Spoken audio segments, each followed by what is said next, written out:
So in this segment, we're going to be discussing Reform's kind of manifesto or contract, as they call it, and Ed Conway's going to break down the numbers.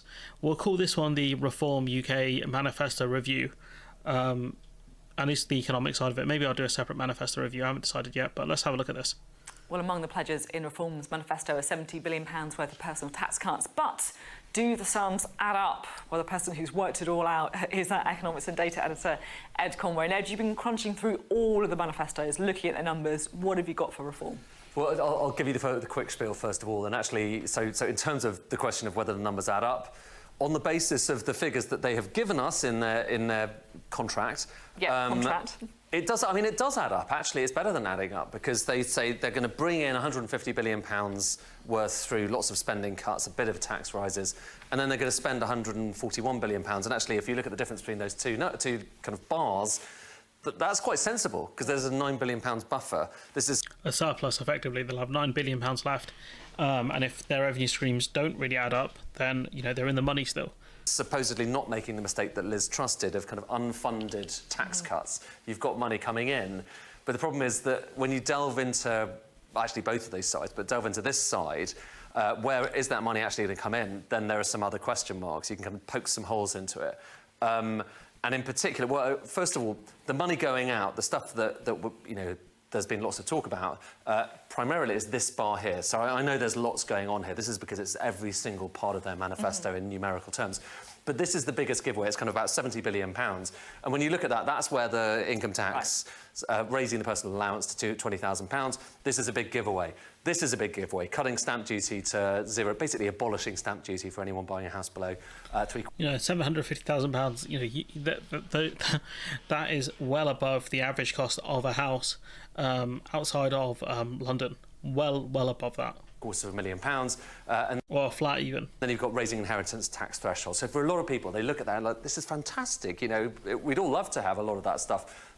I mean, the top one, raising income tax, personal allowance, yeah, I'd love to have that. Cutting stamp duty below 750k, that's very excessive. The inheritance tax, I don't care about. That's a dumb policy. That's there to appeal to rich people and people who believe in, maybe one day I'll be rich enough to pay the inheritance tax. Nonsense. Potentially. However, in order for this to work, you've got to have this side of the equation working as well, and that means bringing in the actual money. And here, I looked, so we can talk about the other things, but because time was of the essence, I looked at one of them and tried to kind of delve into it, which is the biggest thing. And this is basically, we think by slashing wasteful spending, we can raise £50 billion, okay? Right. And again, the NHS, there is wasteful areas that they can look at, but again, do they actually know what they're looking at in terms of what areas of the NHS are they going to look to cut? In terms of, it's going to be medicines, prescriptions. What specifically are you going to do here? Sounds great. Let's get rid of it sounds exactly great, and absolutely. The problem is, okay, so if we take that, so that's the £50 billion, that's all of government spending, excluding stuff like investment and debt interest payments. And actually, that does work. Like, if you take £5 in every 100, which is what they're talking about, that's about £1 trillion. That does work out as 50 billion. But the thing is that you can't really assume that you can kind of economise on all of that, because there's bits of that they definitely don't want to be cutting, like the state pension, £140 billion of it is state pension. There's bits they've kind of already committed the money from, so they definitely say they want to slash welfare.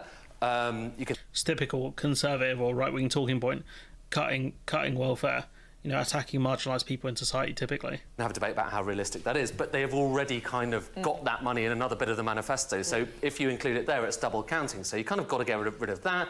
That takes it down to 680, and then you've got other bits and pieces like defence and international aid.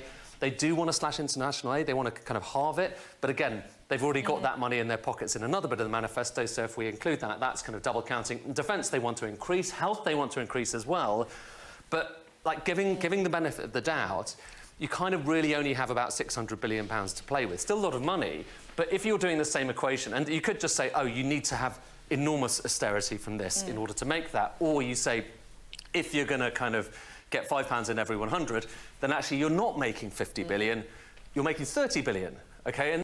And this is where, they really need to start asking the Reform UK guys and gals, how are they going to get this £5 and £100 savings? That's one of the key questions there.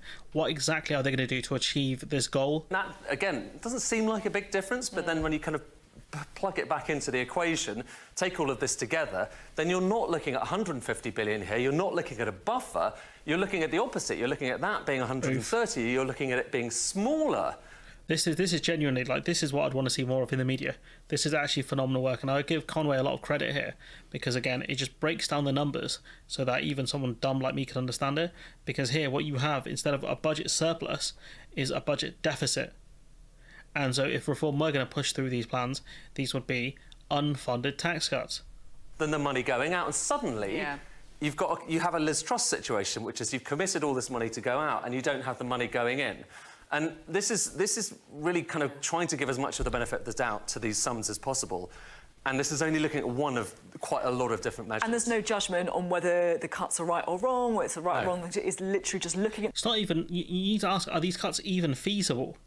That's the key question. Is it even possible to generate this sort of money? Forget morality for a second. That'll be the next question you ask is, can you even get this money, and where exactly is it going to come from? What areas of waste are you going to look at?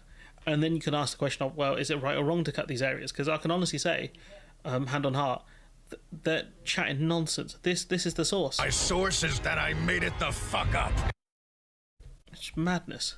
At the figures and working out if they're plausible in any sense. Yeah, that's it. I mean, just literally just trying to work out whether you could actually do what they say that you could do. I mean, I suppose the only other thing to say is, like, the size of these is blooming enormous. Yeah. It's really big. Yeah. And actually, perhaps this is kind of one of the most telling charts. This is just showing you, and it's a representation of how much money Labour want to get out, how much the Conservatives want to get out, how much the Lib Dems want to get out, and from the height of these bars, you get a sense of just how... Annual spending tax cuts pledged by the Lib Dems are very high up here. Ambitious But I think that's because they're looking to generate more money through tax revenues as well. or realistic the plans are. That's reform. Woof.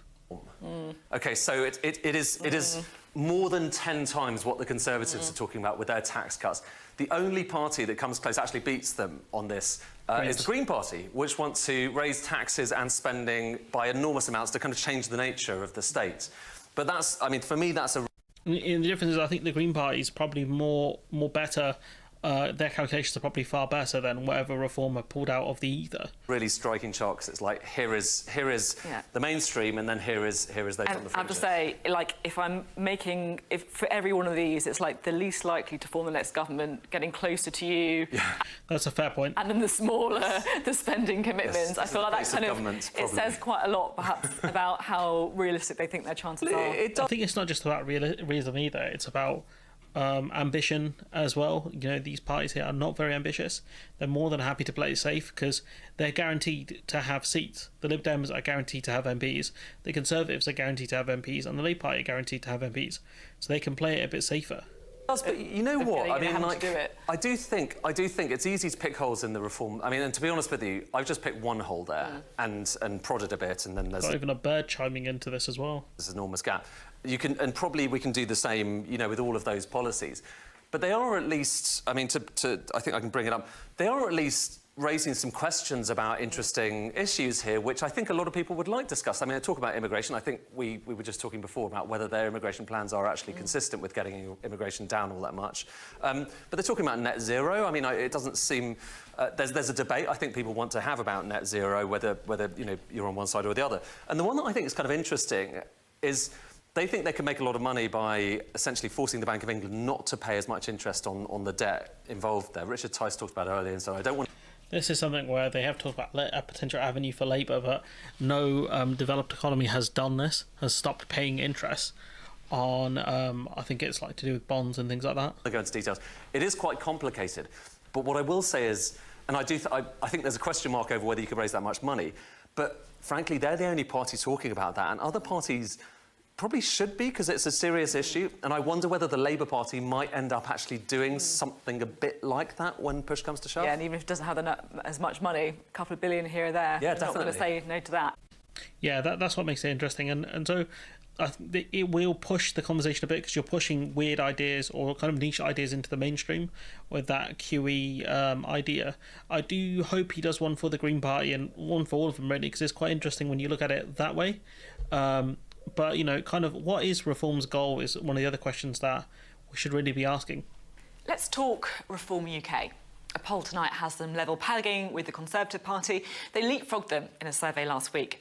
And I know that right now there'll be people shouting at their screens, saying things like, it's just one poll, and why is the media so obsessed with Nigel Farage? And It's a great question, to be fair, and I think they're obsessed with him is because of views, genuinely, because it is the news business at the end of the day. I think that's why they obsess over Farage. of course, there'll be others who will quietly put a cross in the box next to Reform at the election. For many reasons, but probably mostly because they just can't bring themselves to vote for the Conservative Party. So today we will be talking about Reform UK, particularly as it's their manifesto launch. Look, it's not really a serious manifesto from a party that thinks they'll be in government and will have to make the sums add up. Some of these policies, frankly, just don't pass a smell test. So they're promising to get NHS waiting lists down to 0 in 2 years. 0. I mean, this is not a blueprint for government. But I guess it doesn't have to be. Even Nigel Farage isn't calling it a manifesto. It's a contract that's a 5-year programme to challenge both the Labour Party and the Conservatives. And that's the key word there, challenge. It's in order to push the Overton window. That's what he wants to do. That's what his goal has always been. A guy who never won a seat in the House of Commons.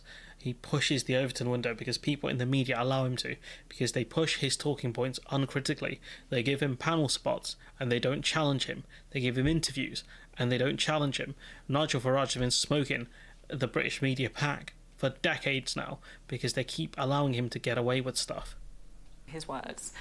And here's the thing, you know, they're not aiming to run the country. They're aiming to steal as many votes as possible from the Conservative Party and, as a result, to change the political weather. Net migration of 0, NHS waiting lists at 0. I mean, who needs a serious programme for government if a deeply unserious one will do the job? Let's have a look, shall we, at what is in Reform's manifesto, because I should say there are some quite interesting policies in here as well. So the first thing to say is, unsurprisingly, there was a big emphasis on migration. So they've already talked up this one. They want to freeze all non-essential immigration. And how do you define essential versus non-essential immigration? That's one of the things that I would love to hear them discuss properly. They also want to bar student dependence, and they've So you want to kill universities, fair enough. they want to introduce a new or raise the national insurance rate as well to 20% for foreign workers. This is They already pay more. They already have to pay like an NHS surcharge. Again, you want to basically deter people from coming here when you could just change the visa criteria. It wouldn't be that hard. It's all about trying to This is just straight racism, in my opinion. reduce net migration right down to 0. Taxes, this is another thing that they're being pretty ambitious on, to say the least. So they want to lift the income tax starting threshold to £20,000. They also want to reduce the main corporation tax rate to 20% as well. And Well, you know, I disagree with that one, but they okay. want to support marriage through the tax system. So they want to introduce a 25% transferable marriage tax allowance. I think it shouldn't just be for people who are married. I think it's people who have been in longer-term relationships, potentially. It doesn't help if you're Rizless, though, because according to Goodall, some analysis he did a few months ago, the worst thing you could be for your financial situation is single. So, yeah, thanks for that, guys. Stings, doesn't it? It does sting, Tobey Maguire. For either spouse.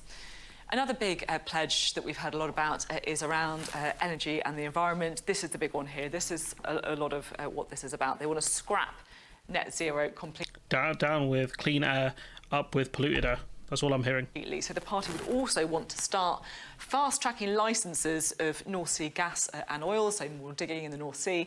And they also want to legislate to ban the ULEZ, clean air zones and low-traffic neighbourhoods as well. That's an idea that they want to say they want to stop the war on drivers. Let's look at health next, shall we? Because the party are saying that they want a new 0 basic rate of tax for frontline NHS and social care staff. That's to try and end staff shortages. They also want tax relief. This is an okay-ish policy, you know, getting rid of tax rates. I think for public sector workers, maybe there should be like, I know you get the bigger pension generally, but I think maybe offering because it doesn't make sense. You're paying taxes effectively to pay yourself. I've always found that weird. Of 20% on all private healthcare and insurance, so effectively trying to make it more desirable to go private. And they also want a new NHS voucher scheme as well, so help private treatment for NHS patients who aren't seen in good time. A couple of other bits that stand out in the That's for, like, if you want to go private, basically, you can go private, which again, you're just giving funding money to the private sector, which again I disagree with. As well. This is a big one. Some right-wing Conservatives would like to see this one in their manifesto as well. They want to leave the European Convention. Yeah, down with human rights and that sort of stuff. On human rights. They also want to replace the 2010 Equalities Act, and they want to increase defence spending to 2.5% of GDP within the year 3. That's something where that's Labour Party policy, not by year 3, but when funding allows it. I think the Conservatives are also pushing that.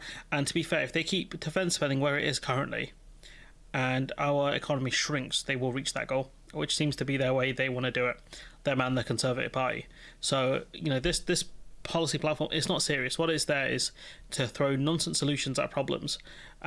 Some in an ideal world, some actual okay policies. Again, this is what I say about the danger of right-wing populism, which whenever I mention it, people fail to understand it, is that some of their policies on paper actually sound decent.